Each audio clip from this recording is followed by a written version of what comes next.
நினைத்தாயோ?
வாக்குகேற்று நடைபெறுகின்ற இந்த பிரச்சார கூட்டத்திற்கு தலைமையேற்று நடத்தி கொண்டிருக்கின்ற நமது அறந்தாங்கி சட்டமன்ற உறுப்பினர், இந்த தொகுதி மக்களுக்காக 25 ஆண்டுகளுக்கு மேலாக பணியாற்றி கொண்டிருக்கின்ற போற்றுதலுக்குரிய அண்ணன் உதயம் சென்மா அவர்களே, மணமேல்குடி ஒன்றிய கழகத்துடைய ஏற்பாடு செய்து நடத்தி கொண்டிருக்கின்ற ஒன்றிய பெருந்தலைவர் மரியாதைக்குரிய அருமை சகோதரர், நாடாளுமன்ற தேர்தலை சந்திக்க இருக்கிறோம்.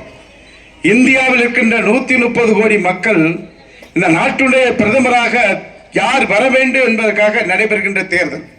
முதல்ல நீங்க எல்லாம் ஒரு விஷயத்தை தெரிஞ்சுக்கங்க. யார் வர வேண்டும் என்பதை விட யார் வந்துவிடக் கூடாது என்கின்ற எச்சரிக்கை நமக்கு வேண்டும்.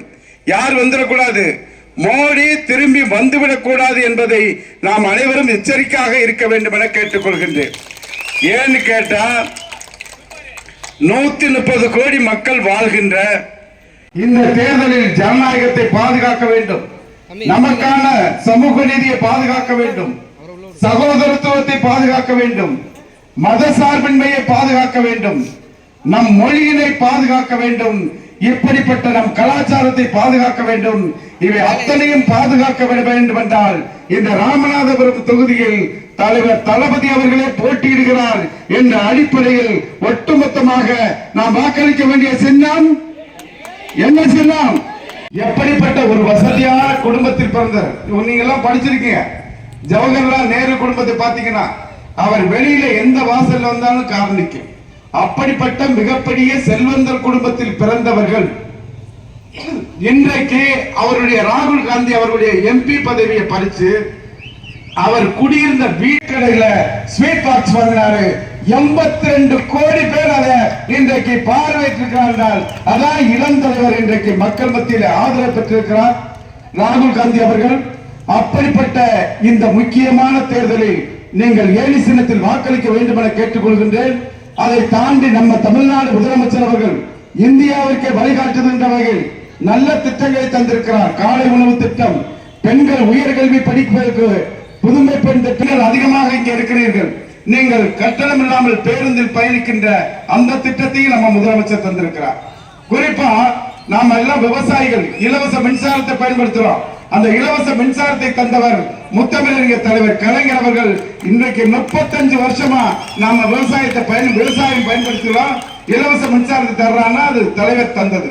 இன்றைக்கு நம்ம முதலமைச்சர் 2 லட்சம் விவசாயிகளுக்கு இலவச மின் இணைப்பை தந்திருக்கிறோம். மாதம் வீட்டில் இருக்கின்ற குடும்ப தலைவர்கள் அத்தனை பேருக்கும் உரிமை தொகையாக 1000 தருகின்ற அந்த திட்டத்தை வெற்றிகரமாக செயல்படுத்தி இன்றைக்கு பெண்கள் மகிழ்ச்சியோடு இருக்கின்றார்கள் என்றால் அதை செயல்படுத்தி காட்டியது யாரு? நம்ம தமிழ்நாடு முதலமைச்சர் அவர்கள். யாரெல்லாம் கலைஞர் மகளிர் உரிமை தொகையில் நாம் பயன்பெறுகிறோமோ அப்படிப்பட்ட அத்தனை பேரும் இன்றைக்கு வாக்களிக்க வேண்டிய சின்னம். இங்க சத்தத்தை காணோம். நன்றிமா. ஏணி சின்னம் தான் நம்ம நாட்டை பாதுகாக்கும் என்பதை தெரிவித்து குடிசை வீடுகள் காங்கிரீட் வீடுகளாக மாற்றுவதற்கு நம்ம தமிழ்நாடு முதலமைச்சர் கலைஞரின் கனவு இல்லம் அப்படிங்கிற ஒரு திட்டத்தை அறிவிச்சிருக்காரு.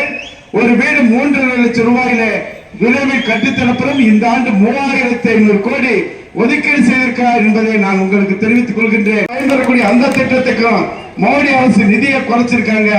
அதையும் நமது ராகுல் காந்தி அவர்கள் இந்தியா கூட்டணி வெற்றி பெற்றதற்கு பிறகு 100 நாள் வேலை 150 நாளாக உயர்த்தப்பட்டு நாளொன்றுக்கு ஊதியமாக 400 ரூபாய் வழங்க இருக்கின்றார் என்ற மகிழ்ச்சியான செய்தியை தெரிவித்துக் கொள்கின்றேன்.